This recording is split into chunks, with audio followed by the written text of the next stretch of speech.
우리는 성모님이 아기 예수님을 성전에서 봉헌한 이야기를 잘 알고 있습니다. 이때 성전에서 80살이 다 된 시메온은 성전을 떠날 수가 없었어요. 왜? 죽기 전에 하느님의 아들을 보게 될 것이라는 예언을 들었어요. 너 죽기 전에 하느님의 아들을 볼 것이다. 근데 보기 전에는 죽어 못 죽어? 못 죽는 거예요. 못 죽는 거예요. 루카복음 2장 25절을 보면은요, 예루살렘에 시몬이라는 사람이 있었다. 이 사람은 의롭고 독실하며 이스라엘이 위로받을 때를 기다리는 이였는데 성령께서 그 위에 머물러 계셨다. 성령께서는 그에게 주님이 그리스도를 뵙기 전에는 죽지 않으리라고 알려주셨다. 그가 성령에 이끌러 성전으로 들어갔다. 그리고 아기에 관한 율법의 관례를 준수하려고 부모가 아기 예수님을 데리고 들어오자 그는 아기를 두 팔에 받아 안고 이렇게 하느님을 찬미하였다. 주님, 이제야 말씀하신 대로 당신 종을 평화로이 떠나게 해주셨습니다. 제 눈이 당신의 구원을 본 것입니다. 이는 당신께서 모든 민족들 앞에서 마련하신 것으로 다른 민족에게는 계시의 빛이시오 당신 백성 이스라엘에게는 영광입니다. 한나라는 할머니도 84살이나 될 때까지 구세주를 기다려요. 성전을 떠나는 일 없이 단식하고 기도하며 밤낮으로 하느님을 섬겼다. 한나 역시 구세주를 두 눈으로 볼 수 있었어요. 이 사람들은 평생 성전 앞에서 누구를 기다린 거야? 구세주를 기다린 거예요. 그리고 그냥 그 아기 예수님 완성되지도 않고 그냥 그 아기만 보고도 이 사람들은 큰 기쁨을 누릴 수 있게 된 거죠. 우리 신앙생활은요, 기다림의 연속이에요. 내 삶에 예수님께서 언제 문을 두드릴지 깨어 기다려야 한다는 거죠. 만약 여러분들 딸 중에 관연한 딸이 있어. 노처냐, 시집도 안 가고 44인데 44 시집에 딱 들러붙어 있어. 하도 답답하길래 점집에 가서 물어봤어. 우리 딸이 언제 시집을 가느냐고. 그랬더니 점쟁이가 딱 하더니 저 동북 쪽에서 올해 사람이 올 것이라고. 동북 쪽이면 내가 사는 강원도잖아요. 강원도. 내가 사는 강원도 평창 사람이 올 것이라고. 근데 내가 음식점을 하는데 근데 이마에 점이 하나 있다. 그 남자가. 그럼 여러분들 집에 가게 먹으러 들어오는 집 사람마다 이마에 점 있는 사람 여러분 어떻게 볼 것 같아요? 혹시 저 사람이 아닐까? 혹시 어느 쪽에서 오셨어? 전라도 아니구나. 동북 쪽이라고 그랬는데 혹시 어느 쪽에서 오셨어? 경상도 아니다. 혹시 어느 쪽에 오셨어? 나 평창에서 왔는데 혹시 이 사람이 아닌가? 여러분들 한 사람 한 사람마다 관심 있게 쳐다볼 것 같아요? 안 쳐다볼 것 같아요? 쳐다보죠? 신앙도 똑같다는 거예요.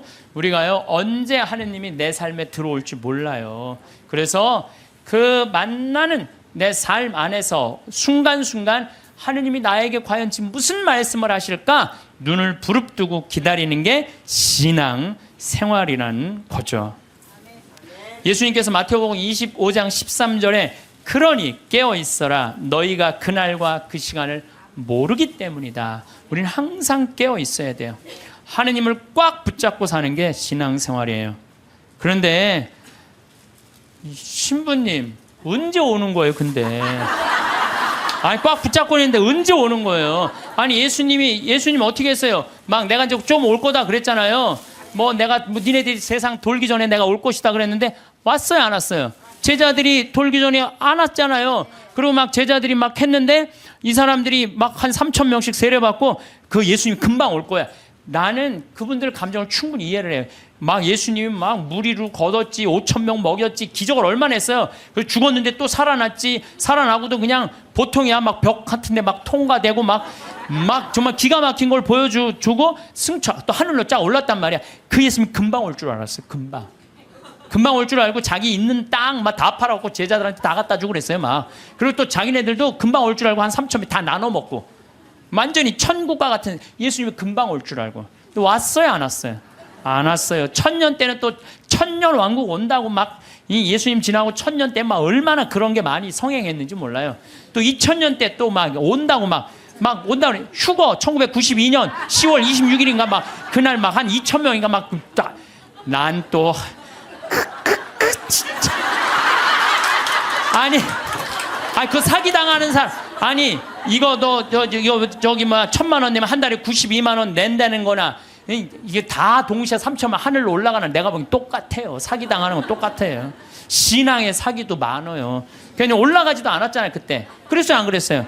안 올라가. 2000년이 언제 오는 거야? 온다고 그러더니 예수님. 근데 예수님 안 왔어요? 예수님이요, 매일 왔어요. 매일 오셨어요. 이 예수님이 이제 승천하시고 난 다음에 저기 제일 먼저 상징적으로 온 사람이 누구예요? 사도 바오로잖아요. 사도 바오로가 스테파노 죽을 때 어떻게 했어요? 옷을 들고 있었어요. 옷을 지키고 있었어요. 당시에 저기 사람을 죽이려고 그럴 때 옷을 지키고 있는 사람은요, 가장 앞장서는 사람이래요. 사도 바오로 가장 앞장선 사람이야. 스테파노 돌 쳐 죽이려고 그럴 때.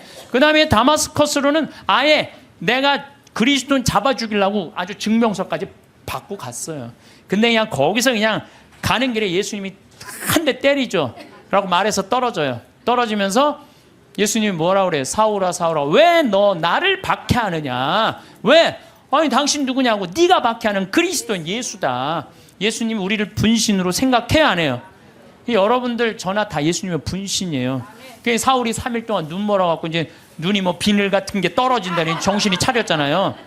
예수님 안 오신 게 아니에요. 바오로 사도한테 왔어요. 재림하신 거예요. 재림하신 거예요. 그러니까 하느님의 섭리는 예수님 승천하고 끝난 게 아니야. 그때부터 성령께서 오신 거예요. 예수님 말씀대로. 내가 가야 누가 온다? 성령이 온다 그랬잖아요. 내가 가야 성령이. 성령이 온 세상에서 활동하고 계셔. 그리고 내가 베네딕토 아니야. 베네딕토. 우리 베네딕토 성인 480년 전에 수도원에 기초를 놓으신 분 아니에요. 근데 이 베네딕토 성인이 하도 수도원 규칙을 세게 해갖고 반대하는 신부가 저기 베네딕토 성인이 수비학고라는 곳에 거기서 이렇게 바위에 들어가고 기도했거든요. 거기다 독을 타요. 독을 타갖고 빵 내리는데 그 까마귀가 갖고 날아가요. 그러면서 내가 저분을 하느님이 돌보는구나. 그래요. 하느님의 섭리는요 매 순간 있어요. 내가 이번에 나폴리에 갔어요. 거기에 주교님이 성인이면 야누아리우스라는 주교님이야. 350년경에 순교했는데 그분의 이제 시신이 이제 여기 성인 시신을 우리도 김대건 신부님이 그냥 다 온 세상 다 뜯어져 있잖아요.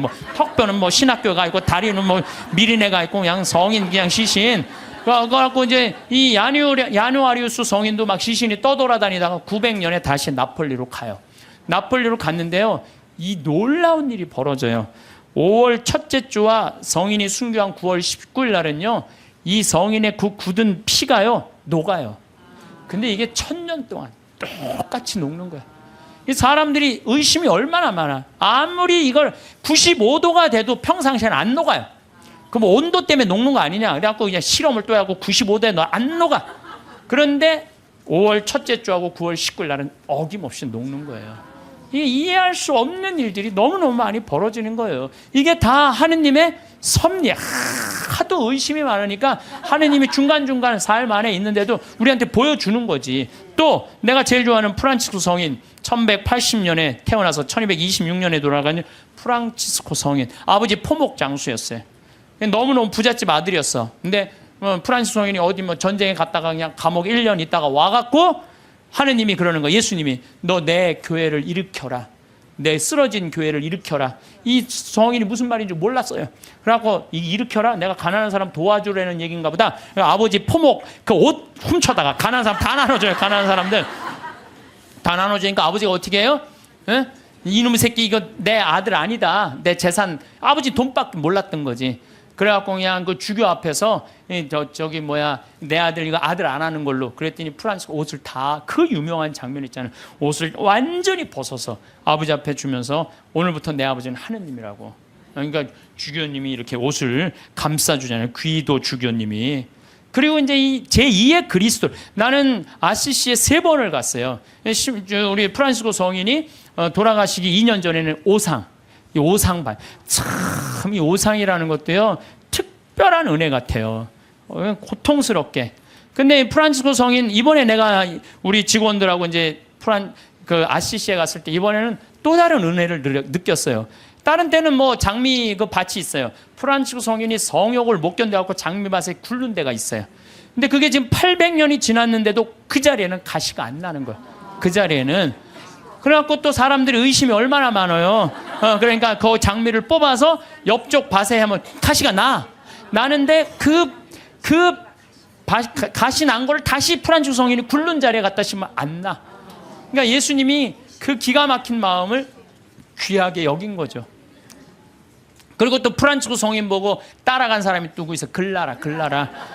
글라라는 어떻게 했어요? 글라라는 아버지가 장군이었어요. 왕족한테 시집 보내려고 그랬는데 나는 저 프란치스코 성인이 너무너무 정말 존경스럽다. 그런데요, 글라라 성녀는요, 정말로 이뻐요. 키도 크고. 프란치스코 성인 키도 조금 140밖에 안 돼. 145. 그 정도밖에 안 됐다고 그래요. 아주 조그만. 근데 글라라 성녀는 시신에 가보니까 그대로 밀랍을 해놨어요. 글라라 성녀는. 근데 코도 오똑하고요. 정말로 예쁘게 프란치스코 성인 진짜 못생겼죠. 나보다 더 못생겼다. 그래. 프란치스코 성인은. 나보다 더 못생겼는데도 이 글라라 성녀는 그 프란치스코 성인의 삶이 너무 거룩한 거야. 그래갖고 그냥 그 이쁜 모습, 그 예쁜 그 수녀, 그 관두고 수녀님 한 거야. 그러니까 동생도 따라왔고. 그러니까 그냥 프란치스코 성인도 아버지도 나중에 어떻게 그 재산 다 팔고 수도자 돼요. 엄마도 수도자 되고. 결국은 다 따라가요. 그러니까 아버지가 장군이나 아버지가 얼마나 박해를, 그 아버지 죽고 엄마도 이 수녀님이 돼요. 그러니까 프란치스코 성인하고 글라라 성녀가 두 집을 다 말아먹었어요. 다 말아먹어. 수도자로. 그런데 이제 그 이슬람 십자군 전쟁할 때 이슬람군이 와서 수녀원을 전부 다 침공하려고 그래요. 그럴 때 수녀님들이 빨리 도망가자. 근데 글라라 성녀가 그래요. 우리가 어딜 도망가냐. 도망간다고 안 잡힐 것 같으냐, 저 사람들한테. 나한테는 최고의 무기가 있다. 그러니까 이제 이슬람 군인들이 그 끼에라 성당에 딱 오니까 성령께서 어떻게 해요? 성광을, 예수님 성체가 모셔진 성광을 두고 성당 꼭대기 가서 비추잖아요. 빛이 너무 강렬해갖고 다 눈이 멀잖아, 이 사람들이. 그러면서 이 사람들이 뭐라 그래? 여기는 우리가 가면 안 되는 데인 거. 그리고 그냥 지나가잖아요. 이게 다 하느님의 섭리라는 거, 섭리. 근데 여러분들, 우리가 이 일상 안에서 하느님의 일은 늘 벌어지고 있어요. 근데 우리가 눈이 멀은 거죠. 안 보이는 거예요. 또 이게 이제 800년에 벌어진 건데 1263년에 독일의 신부, 이 신부도 또 의심한 거야. 베드로 신부. 순례를 가던 중에 볼로냐라고, 이것도 이탈리아예요. 그런데 경건한 신부였는데도 불구하고 축성된 면병 안에 그리스도께서 실제로 계시다는 걸 믿기가 어려웠던 거예요. 경건한 신부였는데도. 그러니까 여러분들 의심하는 거 나도 이해도 돼요. 경건화되는데도 이러냐. 경건화되는데도. 그런데 이가 순교자 크리스티나 무덤 위에 세워진 성당에서 미사를 거행하고 있는데 축성을 하자마자 축성된 면병에서 피가 흐르기 시작한 거예요. 그래서 신부 손가락을 적시고 제대와 성체포를 다 흘러내리죠. 그래서 신부는 당황을 하죠. 근데 당시 교황 우르바노 4세가 그 근처에 와 있었어요. 그래서 내가 의심을 했는데 이게 피가 이렇게 변했습니다. 사면을 해요. 근데 교황 우르바노 이 4세가 그거를 보고요, 성 토마스 아퀴나스 성인한테 이 성체는 그냥 우리가 기념이 아니라 이건 현존이다, 현존. 이 토마스 아퀴나스 성인한테 이 기적을 통해서 기도문을 하라고 그래요. 그게 바로 우리가 그 유명한 성체 창가예요. 여러분들 한 번씩 들어봤죠? 엎드려 절하나이다. 눈으로 보아 알 수 없는 하느님. 두 가지 형상 안에 분명히 계시오나 우러러 배울수록 전혀 알 길 없었기에 제 마음은 오로지 믿을 뿐입니다. 보고 맛보고 만져봐도 알 길 없고 다만 들음으로써 믿음 든든해지오니 믿나이다.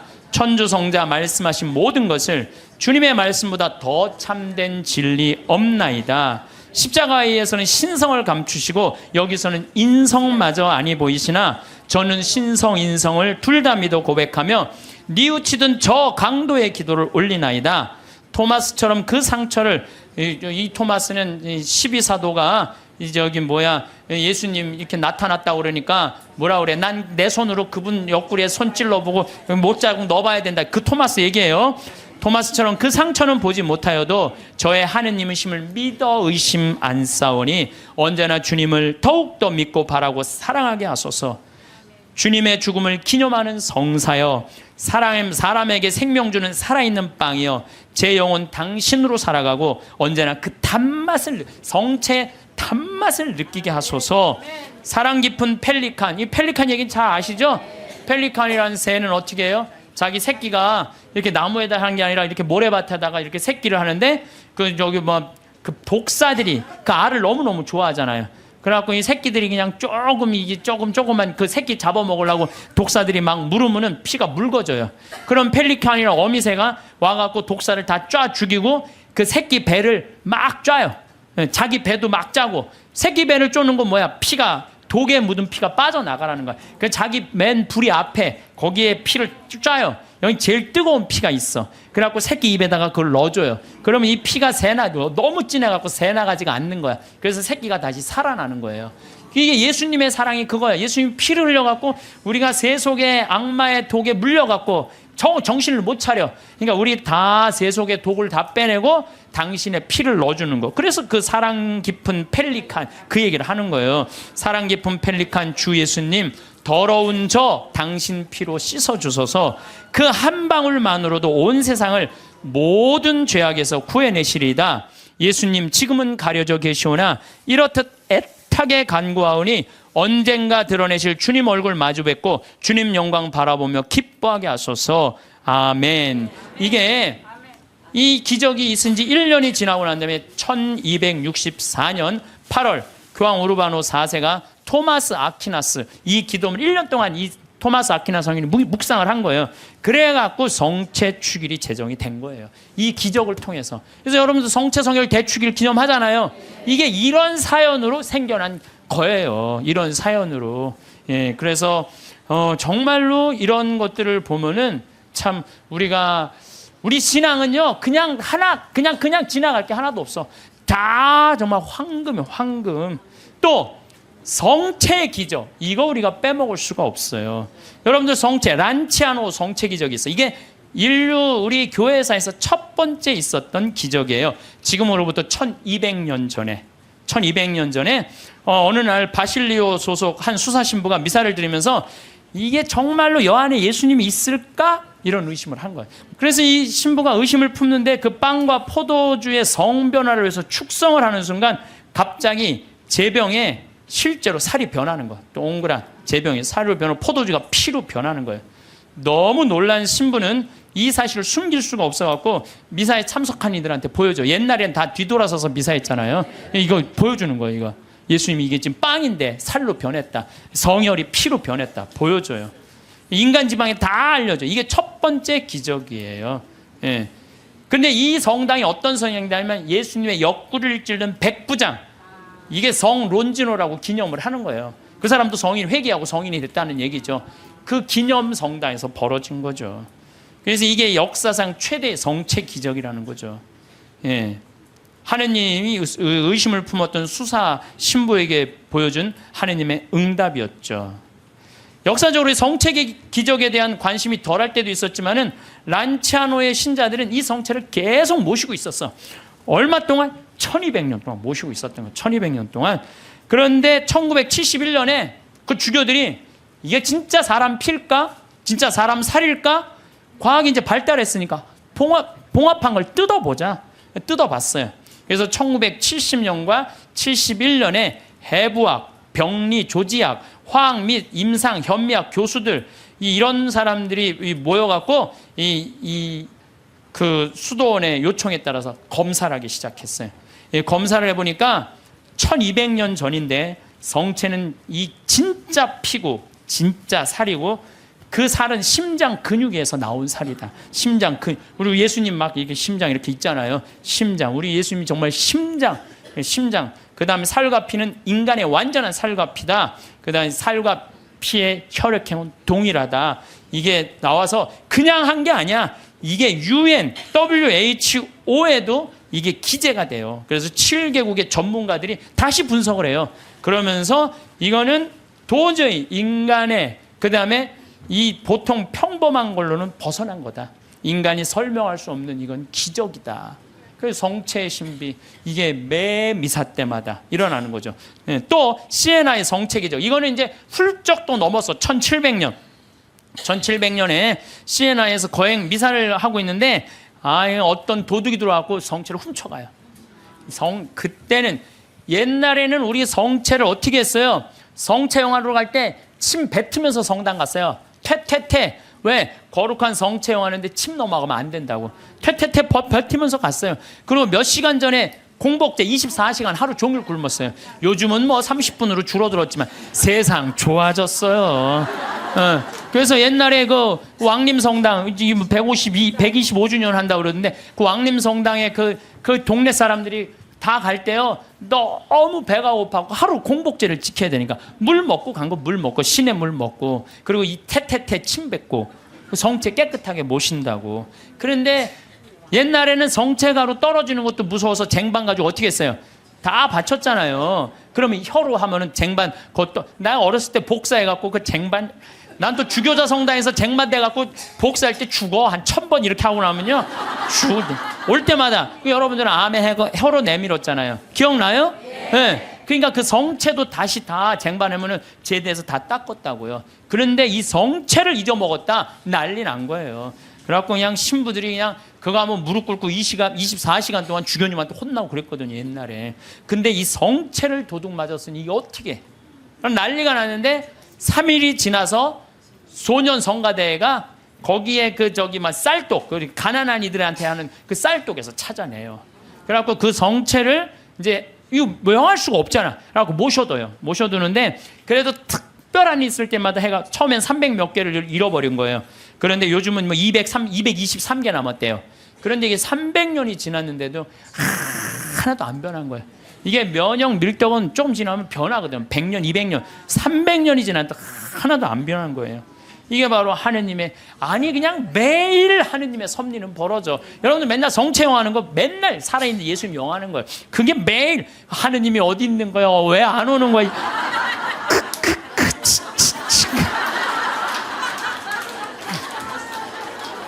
그래서 제가 자료를 좀 찾아봤어요. 그랬더니 이 성체에 대한 기적, 이런 기적이 이렇게 많아요. 이게 내가 평화방송에 부탁했어요. 이거 전부 다 쫙 자막으로 좀 내리라고. 이 참 많은 나라에서, 많은 지역에서 성체, 빵이 살로 변한 기적들이에요. 이게 전부 다. 그러니까 얼마나 답답했으면 예수님이 그렇게까지 했겠어요. 얼마나 믿음이 이게 저기 이 정말 없는 백성들 예수님이 그렇게 해서 믿음을 강조한 거예요.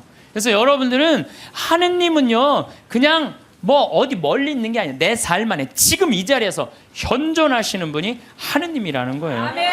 그리고 내가 제일 좋아하는 성모님, 우리 성모님 발현 봐봐. 과달루페 성모님. 과달루페 1531년 12월 9일 57세 요한 디에고한테 나타나잖아요. 그래갖고 내 성당을 져라. 그러니까 주교님한테 가서 얘기하라고 그러잖아요. 주교님한테. 그래서 주교님 성당을 지뢰는데요. 그러니까 주교님 미친놈 취급하잖아요. 여러분들도 저기 남반산 가는데 성모님이 나타나갖고 여기 염주교님한테 그 성당 남산에 지라고 들었어요. 그래갖고 염주교님한테 저 성당 지뢰는데 그럼 여러분들 바로 어떻게 할까요? 꽃꽂은 여자 치고 바로 하잖아요. 꽃꽂은 여자. 그래갖고 요한대유가 다음날 갖고 성모님 전하긴 전했는데 안 믿는 것 같다고 그러니까 나한테 증표를 달라고 그러니까 저 12월 달이니까 이 멕시코 시티가 2000m 위에요. 12월 달은 굉장히 추워요. 장미는 언제 피죠? 6월 달에 피잖아요. 장미는 아주 더울 때. 사실은 여러분들 장미는요 3월 달에 4월 달에 개나리, 진달래, 벚꽃, 철쭉 다 떨어지고 난 다음에 6월 달에 피는 게 장미예요. 제일 더울 때 피는 게. 근데 12월 달에 장미가 핀 거예요. 산꼭대에 올라가 보니까. 그러니까 그냥 이게 너무 좋아갖고 그냥 장미를 망토에 딱 해갖고 갔는데 그 망토에 성모님이 새겨졌잖아요. 그게 바로 과달루페 성모님이에요.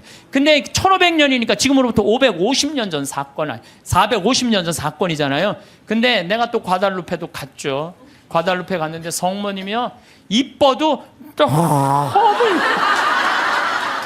아니 진짜로 진짜 그 기적의 그 성모님 그 망토가 그대로 모셔져 있어요. 또 어떤 사람이 저것 때문에 8년 만에 800만 명이 다 세례를 받은 거예요. 1531년 이 성모님 때문에. 그러니까 그리고 그냥 아메리카가 다 이게 뭐예요? 아메리카가 다 선교가 된 거 아니에요? 그러니까 그냥 폭탄을 던져요. 그래갖고 지금은 교황청에서 방화 유리로 딱 막아놨어요. 방화 유리로 보내갖고. 그런데 쫙 보면은요 그 성모님이 사진에 보면은 엘리베이터로 가게 돼 있어요. 우리가 걷는 게 아니라 엘리베이터 딱 쓰면 쫙 지나가는 성모님 쫙 보면 엘리베이터 세 개 왔다 갔다. 그럼 또 뒤에 앞에 가고 쫙 가. 이렇게 보면은요 정말로 아름다워요. 성모님이 참 아름다운 것 같아. 그래서 그 성모님 발현, 또 그 유명한 파티마, 1916년에 천사 셋이 세 아이한테 나타나갖고 너희들 열심히 기도하라. 중요한 분 만날 테니까. 그래서 1917년 5월 13일부터 10월 13일까지 성모님이 매일 그날 나타나잖아요. 프란치스코 히아친타 루시아.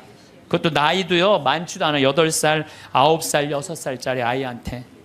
그래갖고 러시아의 회개를 위해서 기도하라 그러잖아요. 나는 내가 포르투갈에 가서 정말 어처구니가 없더라고요. 왜 어처구니가 없느냐면은 포르투갈은 유럽의 맨 끝에 있어요. 거기 나가면은 거기 바다야, 바다. 파티마는 거의 맨 끝에 있어요.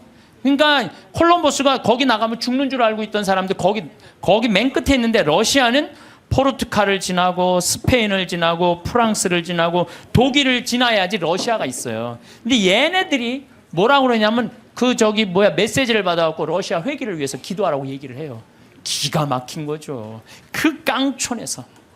근데 내가 이거 좀 자료를 뽑아왔는데 성모님도 참 내가 보니까 아니 10월 13일 날 12시에 나타난다는데 안 나타나. 그러니까 그 신부가 뭐라고 그러냐면 봐. 지금이 정오란 말이야. 그 부인은 거짓말쟁이라고 우리에게 말할 셈이니 그 신부는 참지 못하고 어린이들을 의심쩍어 했다. 그리고 또 시계를 보았다. 하지만 정오가 넘었잖아. 여러분 모두가 환상이라는 것을 모르십니까? 있을 수 없는 일입니다. 집으로 가세요. 다들 집으로 돌아가세요. 라고 이 신부가 다 가라고 그래요. 12시에 발현한다고 그랬는데 안 오니까.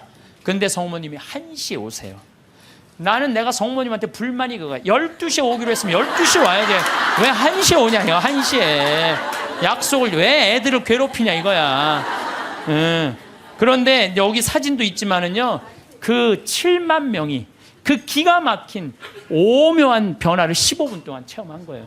15분이 지나고 난 다음에 이틀 동안 진흙이 됐던 땅이 완전히 마르고 7만 명 젖은 옷이 완전히 마르는 정말로 기가 막힌 사진 기자들도 다 있어요. 사진도 다 있고 이런 하느님의 분명한 증거들이 있는데도 불구하고 하느님이 언제 오는 거야? 어디 있는 거야? 이러니 얼마나 답답하냐 이거예요. 또 루르드 1858년 2월 10일부터 7월 16일까지 막 벨라데 때한테 나타나갖고 그 1854년에 무염시태의 어머니가 반포가 돼요. 원죄 없이 잉태된 성모님. 그 교리를 아는 사람이 거의 없었어요. 그때 교황청에서 발표한 건데 이 피레네 조그만 데서 그 벨라데 때가 뭘 알아요. 학교도 안 다니는 애가. 근데 성모님 본당 신부가 너 그분 이름이 뭔지 물어보고 와. 그러니까 성모님한테 갖고 본당 신부님 이름을 물어보고 오라고 그러는데요. 그랬더니 성모님 뭐라 에라꾸의 소위 임마꿀라타 콘셉시우라고 그래요. 이게 라틴어예요. 라틴어. 얘네들은 프랑스, 그리고 얘는 프랑스 말도 하는 거. 오늘 프랑스에서 한 분 오셨는데 프랑스 말도 아니에요. 얘네들은 피레네 아주 사투리 쓰는 애야. 그래갖고 얘가 또 막 외우고 가요. 에라 소이 임마꿀라타 콘셉시오 에라꾸에 소이 임마꿀라타. 그래갖고 본당신부한테 딱 얘기해요. 에라꾸에 소이 임마꿀라타 콘셉시오라는데요. 본당신부 놀래요. 너 그게 무슨 뜻인 줄 아느냐? 아니요, 나 모르는데 외우느냐고 죽을 뻔했어요. 나 죽을 뻔했어요. 그래요. 아니 벨라데 때가 진짜로 그래. 난 무슨 뜻인지 몰랐는데 계속 외우면서 왔다는 거 안 까먹으려고. 본당 신부가 이거 성모님의 발현이구나. 그래서 그 루르드에 거기에 뭐 목발 3,000개 막 5,000개 이제 그 목발 다 쳤어요. 의미가 없다는 거예요. 이 기적은요 매일 일어나고 있어요. 우리가 눈이 멀어서 못 보는 거죠. 눈이 멀어서. 그런데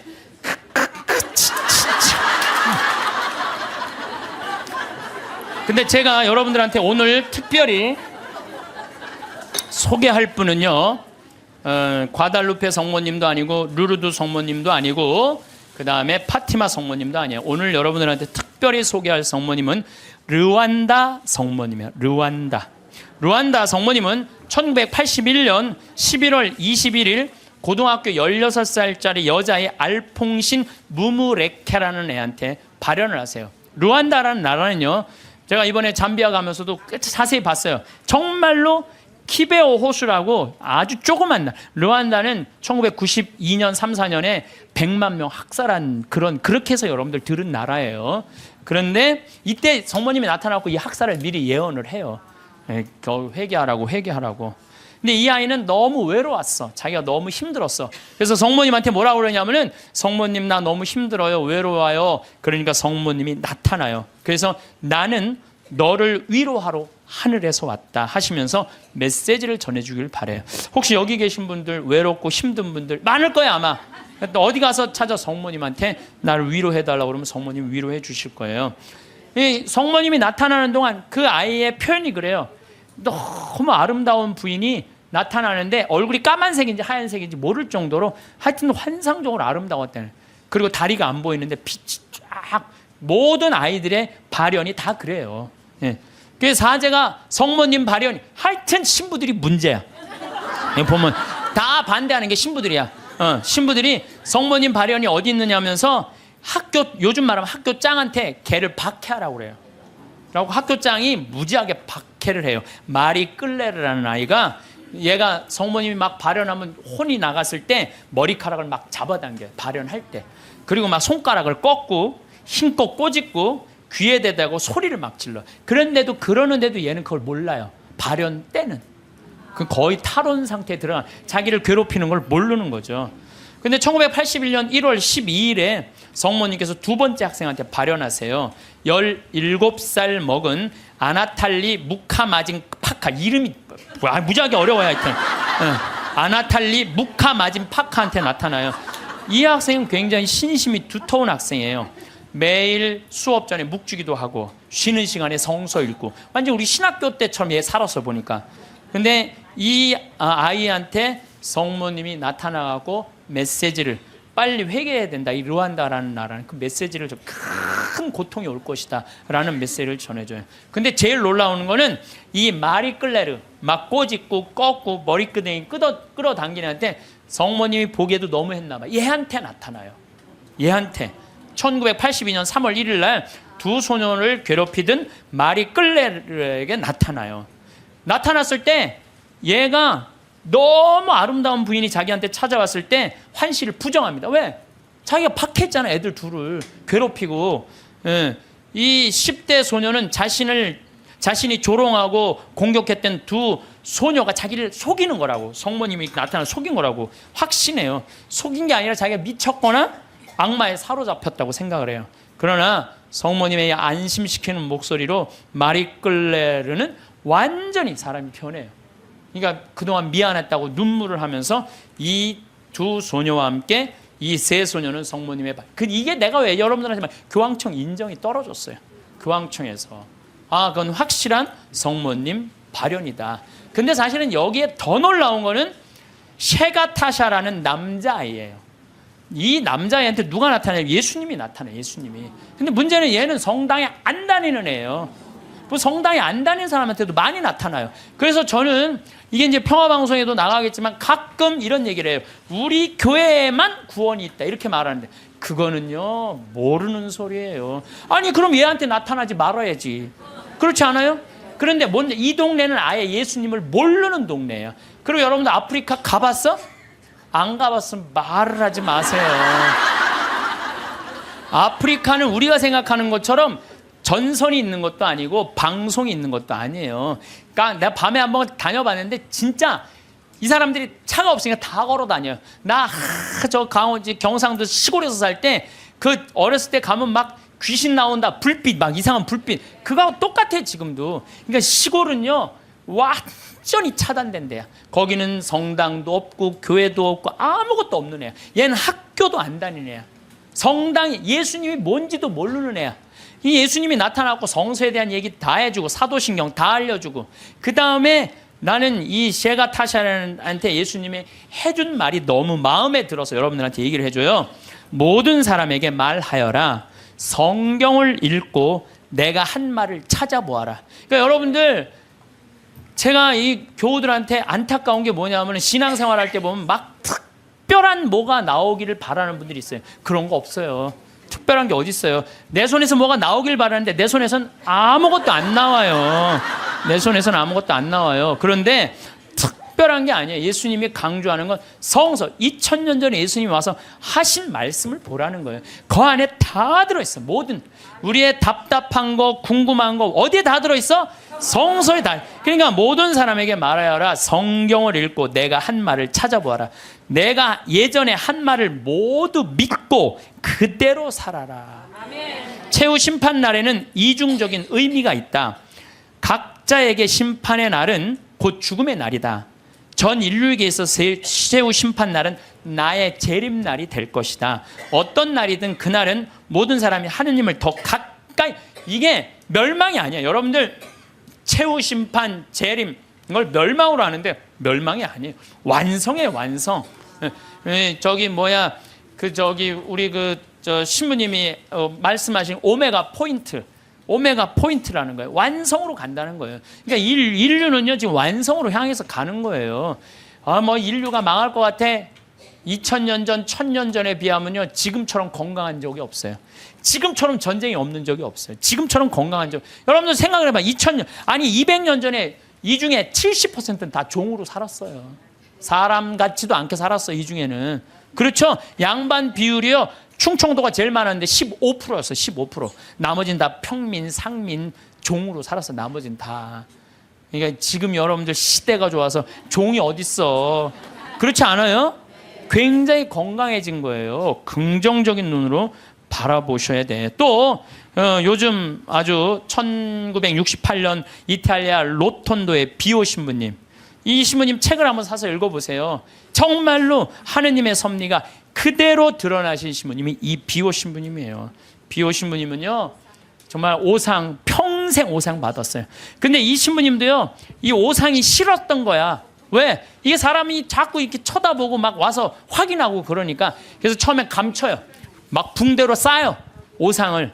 그러다가 하다 안 되니까 오상을 드러내 놓으셔요. 그러니까 사람들이 너무 많이 모이니까요 또 위에서 또 반대해요. 너 미사하지 말고 고해성사하지 말라고 혼자 해라고 순명을 하세요. 이 신부님이 정말 생기기도 이 신부님은 잘생겼어.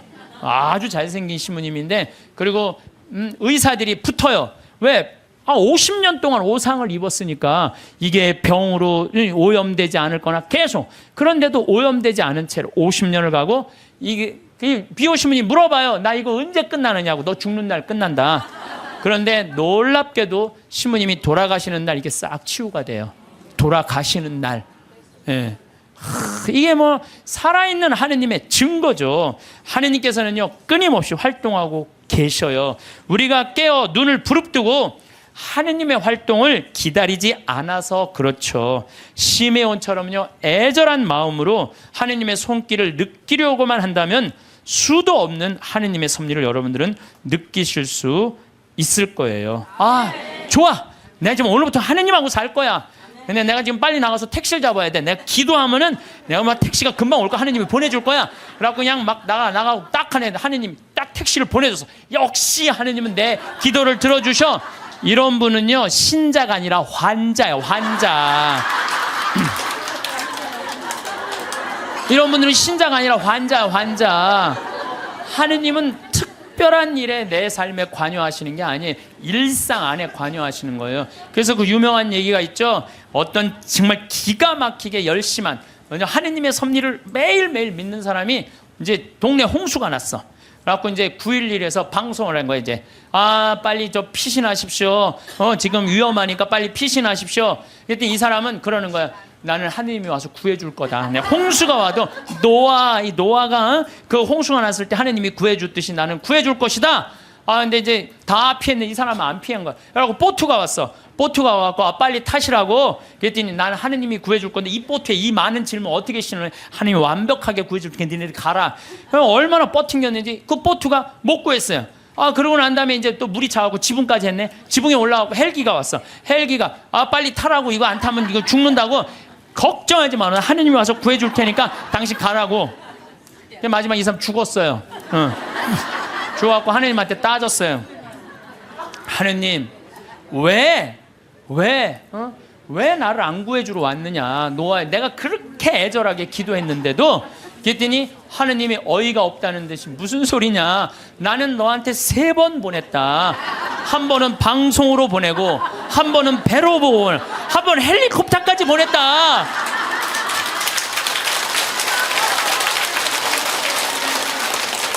하느님을 만나는 일은요, 어떤 대단한 기적이 일어나는 게 아니에요. 그냥 일상 안에서 내가 즐거우면 되고, 내가 행복하면 되고, 내가 이웃을 사랑하고, 정말로 오늘 하루 정말 감사하고 즐겁게 사는, 그게 기적인 거예요. 무슨 로또가 그냥 밤에 번호를 짝짝짝짝 알려줘갖고 내가 로또가 된다. 그건 환자예요, 환자. 신자가 아니라. 그래서 여러분들 가장 위대한 기적은 뭔지 아세요? 매일 미사의 성체 기적이에요. 예수님이 그 온 우주의 하느님이 내 몸 안에 들어오는 거예요. 얼마나 가슴 떨리는 일이에요. 얼마나 설레는 일이에요. 그렇지 않겠어요? 그러니까 여러분들 미사 참여, 이 미사 참여를 통해서 예수님을 영화할 수 있는 분들은요, 이 하늘나라 속에서 사는 분이에요. 그래서 제가 지난 1, 2, 3회에 대해서도 뭐라고 말씀을 드렸냐면, 예수님은 지금도 우리 삶 안에서, 내 삶 안에서 관여하고 계신다. 하느님만 꽉 붙잡고 살면은 하늘나라 경계 없다, 이 세상. 예, 그래갖고 내가 정말로 열심히 사는 사람 가슴에 뭐가 있어? 여건이 있어. 믿음이 굳건한 사람들은 가슴에 여건이 있어. 하늘나라는 요즘은 다 비행기 보낸대요. 비행기 딱 탈 때 여건 심사할 때 뭐만 내면 돼? 여건 딱 내고, 어떻게 싹 웃으면서 죽을 때 나 1조 이거 어떻게 하면 좋아? 발버둥 치지 마시고 죽을 때 통장에 500만 원 딱 남기고, 자, 이 세상 나는 이제 그리던 하늘나라 떠난다. 여행 탈 때 비행기 타면 막 가슴이 설레잖아요. 죽는 것도요, 설레는 일이에요. 죽는 거 설레는 일 아니에요? 새로운 삶으로 올라가는 과정인데 얼마나 설레. 그러니까 설레니까 우리 그냥 그 최 신부님 손잡고 우리 마리아 할머니가 씩 웃으면서 세상 떠나듯이 여러분들도 마지막 날 웃으면서 떠날 수 있는 그런 분들 되기를 바라겠습니다. 어둠이 깊어질수록 작은 등불 하나가 주는 따뜻함은 더욱 소중하게 느껴집니다. 우리의 마음 한구석에도 그런 등불이 있습니다. 바로 신앙이라는 이름의 작은 빛입니다. 이 빛은 때로는 바람에 흔들리기도 하고 비에 젖어 희미해지기도 하지만 완전히 꺼지지는 않습니다. 그래서 더욱 귀하고 소중한 것입니다. 삶을 살아가다 보면 예상치 못한 어려움들이 찾아옵니다. 갑작스러운 병이나 경제적인 고민, 그리고 마음의 상처들이 우리를 힘들게 할 때가 있습니다. 그럴 때 우리는 무엇에 의지해야 할까요? 혼자서는 감당하기 어려운 무게 앞에서 우리는 더 큰 힘을 필요로 합니다. 바로 그때 마음 깊은 곳에 있던 신앙의 등불이 조용히 빛을 발합니다. 신앙을 잃는다는 것은 나침반을 잃고 바다를 항해하는 것과 같습니다. 방향을 알 수 없어 헤매게 되고 작은 풍랑에도 크게 흔들리게 됩니다. 하지만 굳건한 믿음이 있다면 어떤 폭풍우가 몰아쳐도 중심을 잃지 않습니다. 흔들리되 넘어지지 않는 힘이 바로 신앙에서 나오는 것입니다. 깨어있는 자세로 주님을 맞이한다는 것은 특별한 날에만 하는 일이 아닙니다. 매일 아침 눈을 뜰 때부터 밤에 잠자리에 들 때까지 마음의 문을 열어두는 것입니다. 하루 중 어느 순간에라도 하느님의 목소리에 귀 기울일 준비를 하는 것입니다. 그런 마음가짐으로 하루를 시작하면 평범해 보이는 일상도 전혀 다르게 느껴집니다.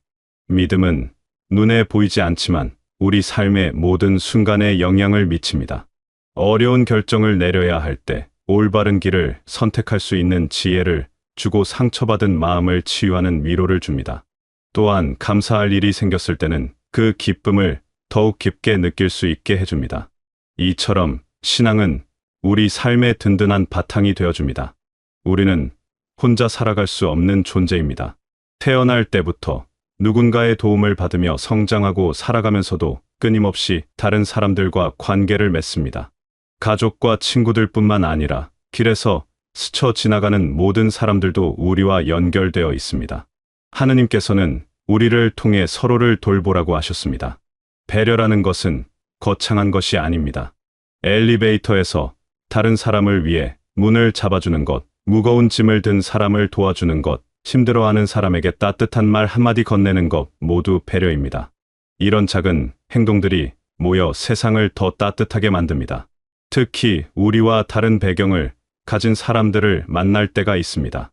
다른 나라에서 온 사람들이나 다른 문화를 가진 사람들, 또는 우리와는 다른 생각을 가진 사람들입니다. 처음에는 어색하고 불편할 수도 있지만 그들도 우리와 같은 하느님의 자녀입니다. 편견을 버리고 열린 마음으로 다가가면 새로운 것을 배울 수 있고 더 넓은 세상을 경험할 수 있습니다. 어려운 처지에 있는 사람들을 돕는 것은 신앙인의 기본적인 자세입니다. 경제적으로 힘든 사람들이나 몸이 불편한 사람들, 마음의 상처를 입은 사람들을 외면하지 않는 것입니다. 우리가 할 수 있는 범위에서 도움의 손길을 내미는 것만으로도 큰 의미가 있습니다. 물질적인 도움뿐만 아니라 따뜻한 관심과 격려의 말도 큰 힘이 됩니다. 사랑을 실천한다는 것은 반드시 큰 일을 해야 한다는 뜻이 아닙니다. 일상에서 만나는 사람들에게 친절하게 대하는 것, 상대방의 말을 진심으로 들어주는 것, 필요할 때 도움을 주는 것, 이 모든 것이 사랑의 실천입니다. 작은 선행들이 모여 큰 변화를 만들어냅니다. 놀라운 것은 이런 선행들이 결국 우리 자신에게도 큰 축복으로 돌아온다는 점입니다. 남을 도와주면서 느끼는 보람과 기쁨, 타인으로부터 받는 감사와 사랑, 이 모든 것들이 우리 마음을 더욱 풍요롭게 만듭니다. 주는 자가 받는 자보다 더 복되다는 말씀이 바로 이런 의미입니다. 우리가 베푼 작은 친절이 다른 사람의 하루를 밝게 만들 수 있습니다. 그리고 그 사람이 또 다른 사람에게 친절을 베푸는 선순환이 일어납니다. 이렇게 사랑은 점점 퍼져나가며 세상을 조금씩 더 아름답게 만들어갑니다. 우리 모두는 이 아름다운 사슬의 한 고리가 될 수 있습니다. 많은 사람들이 기적을 꿈꿉니다. 갑작스러운 행운이나 극적인 변화를 기대하며 특별한 무언가를 찾아 헤맵니다. 하지만 진정한 기적은 우리가 생각하는 것보다 훨씬 가까운 곳에 있습니다. 바로 우리의 평범한 일상 속에 숨어 있습니다. 아침에 눈을 떠서 새로운 하루를 맞이하는 것 자체가 기적입니다. 밤새 우리 몸의 수많은 장기들이 쉬지 않고 일하며 생명을 유지해 주었습니다. 심장은 계속 뛰었고 폐는 계속 숨을 쉬었습니다. 이 모든 것이 당연한 것처럼 여겨지지만 실제로는 놀라운 은총입니다. 가족들과 함께 식사를 하며 대화를 나누는 순간도 소중한 기적입니다. 서로의 안부를 묻고 하루 있었던 일들을 나누며 웃음을 함께 하는 것, 이런 평범한 시간들이 실은 가장 특별한 선물입니다. 사랑하는 사람들과 함께 할 수 있다는 것만으로도 충분히 감사할 일입니다. 길을 걸으며 계절의 변화를 느끼는 것도 하느님께서 주신 선물입니다. 봄에는 새싹이 돋고 여름에는 푸른 잎사귀가 우거지며 가을에는 단풍이 들고 겨울에는 하얀 눈이 내립니다. 이런 자연의 변화 속에서 창조주의 사랑을 느낄 수 있습니다. 때로는 힘든 일들도 은총이 될 수 있습니다. 어려운 상황을 겪으면서 우리는 더 강해지고 지혜로워집니다. 다른 사람의 고통을 이해할 수 있게 되고 진정으로 소중한 것이 무엇인지 깨닫게 됩니다. 고난조차도 우리를 성장시키는 하느님의 계획 속에 있는 것입니다. 감사하는 마음으로 살아간다는 것은 삶의 태도를 완전히 바꾸어 놓습니다. 부족한 것에 초점을 맞추는 대신 가진 것에 고마워하게 됩니다. 어려운 상황에서도 희망을 잃지 않고 작은 기쁨들을 발견할 수 있게 됩니다. 이런 마음가짐으로 살면 매일이 축복으로 느껴집니다. 즐겁게 살아가는 것 자체가 하느님께 드리는 찬양입니다. 우울하고 절망적인 모습보다는 희망차고 밝은 모습으로 살아갈 때 주변 사람들에게도 좋은 영향을 미칩니다. 기쁨은 전염성이 있어서 우리가 기뻐하면 다른 사람들도 덩달아 기뻐하게 됩니다. 하느님은 우리의 평범한 일상 속에 함께 계십니다.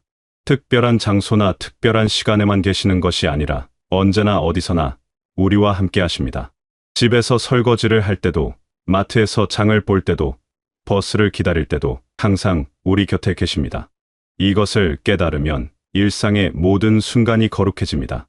성경은 단순한 책이 아닙니다. 살아있는 하느님의 말씀이 담겨있는 보물창고입니다.